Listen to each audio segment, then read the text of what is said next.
BJP కేంద్ర ప్రభుత్వ విధానాలు వ్యాఖ్యలపై వరంగల్ పశ్చిమ నియోజకవర్గ ఎమ్మెల్యే నాయని రాజేందర్ రెడ్డి తీవ్ర స్థాయిలో మండిపడ్డారు. తెలంగాణ రాష్ట్ర ప్రజలను అవమానించే విధంగా బీజేపీ నేతలు వ్యవహరిస్తున్నారని ఆరోపించారు. దక్షిణాది రాష్ట్రాలపై బీజేపీ వివక్ష చూపుతోందని, ఇదొక కుట్రగా ప్రజలకు ఇప్పుడు బహిర్గతమవుతోందని ఆయన విమర్శించారు.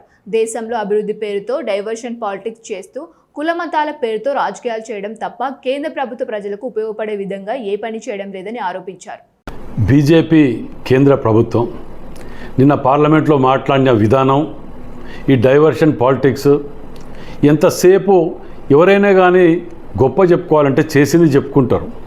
కానీ వీళ్ళు ఎంతసేపు ఈ బీజేపీ వాళ్ళు ప్రాంతీయ తత్వాలు, కులమతాలు రెచ్చగొట్టుకుంటూ బతకటమే తప్ప వీరు ఎన్నడూ కూడా మేము దేశానికో, రాష్ట్రానికో, జిల్లాకో ఇది చేసినామని చెప్పుకోవడానికి ఏముండయి. ప్రత్యేకంగా ఈ బీజేపీ ప్రభుత్వం తెలంగాణని ఎంత భయంకరమైన సౌత్ ఇండియానే విస్మరించిందంటే నార్త్ దిక్కటు పోతే కుక్కల కంటే హీనంగా చూస్తున్నారు వీళ్ళు. ఇవాళ ఇక మళ్ళీ కిషన్ రెడ్డి గారు, బండి సంజయ్ వీళ్ళు ఉన్నారు, వీళ్ళు ఈ ఇద్దరు మంత్రులు ఉన్నారు. కానీ అటు ఇటు కాని మంత్రులు వీళ్ళు దేనికి పనికి రారు. మేము తీసుకొచ్చి కొట్టాడికి తీసుకొచ్చాం చెప్పుకోవడానికి ఉండదు. వచ్చిరాని ఒర్రుడు కూడా తిరగటమే తప్ప వీళ్ళు పోతాడు కుక్కలు దేక అక్కడ వీళ్ళిద్దరిని. అది అక్కడి పరిస్థితి. అంతేకాకుండా ఇలా మహిళా బిల్లుని ఎవరు వ్యతిరేకిస్తాన్రు? కాంగ్రెస్ పార్టీ పెట్టింది గతంలో. మీకు మర్చిపోతున్నారేమో, మీకు గుర్తు లేదా, లేకపోతే ఈ గ్లోబల్ ప్రచారాలు చేస్తున్నారు. మేము ఎప్పుడు కానీ మహిళా బిల్లుని వ్యతిరేకించలే.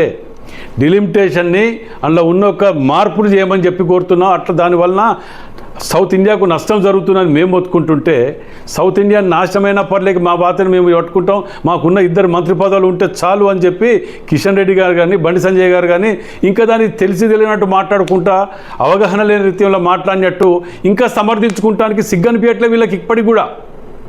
ఇవాళ మేము మహిళా బిల్లుని ఎక్కడ వ్యతిరేకిస్తాం? ఇవాళ రాష్ట్రపతిని ఇచ్చింది మహిళల్ని మేము. గతంలో ఎన్ని చేయాలనేది చేసింది మేము.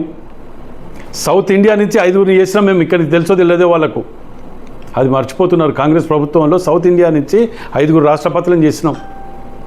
మీరు సౌత్ ఇండియా నుంచి ఏం చేసిండ్రో ఒకటి చూపియండి, దొరకది. ఎంతసేపు ఇవాళ నేను ప్రజలకు కూడా విజ్ఞప్తి చేస్తానా, వీళ్ళు ఎంతసేపు కులము, మతము, హిందుత్వం అది ఇది అని రెచ్చగొట్టడమే తప్ప హిందుత్వం ఎవరు కాదంటారు? ఎవరి కులం అని ప్రేమ ఉండదా? ఎవరి కులం అని ప్రేమ ఉంటుంది, ఎవరి మతం వారికి ప్రేమ ఉంటుంది. నువ్వు కొత్తగా ఏదో నేర్పినట్టు, ఆ కవిత గిట్ల బతుకమ్మ నేర్పినట్టున్నది మీ బతుకులు. ఇది కాదు పద్ధతి. మేము ఇది తెచ్చినాం తెలంగాణకు అని చెప్పండి. విభజన చట్టంలో మేము పొందుపరిచినాం. ఏం చేసిండ్రు? 10 ఏళ్ళు ఉన్నారు కదా అధికారంలో, ఎందుకు తేలేకపోయినరు? ఆఖరికి వరంగల్ జిల్లాకి ఎయిర్పోర్ట్ మేము తెచ్చినాం, అండర్ గ్రౌండ్ అయినా మేము తెస్తా కూడా మేము తెచ్చినాం సంకలు గుర్తుకుంటారు. ఇక్కడ సిగ్గనిపించట్లే. మీరు తెచ్చేటోళ్ళు అయితే 10 ఏళ్ళల్లో తెచ్చేవాళ్ళు కదా. మీరు అసలు మిమ్మల్ని పట్టించుకుంటాడు కూడా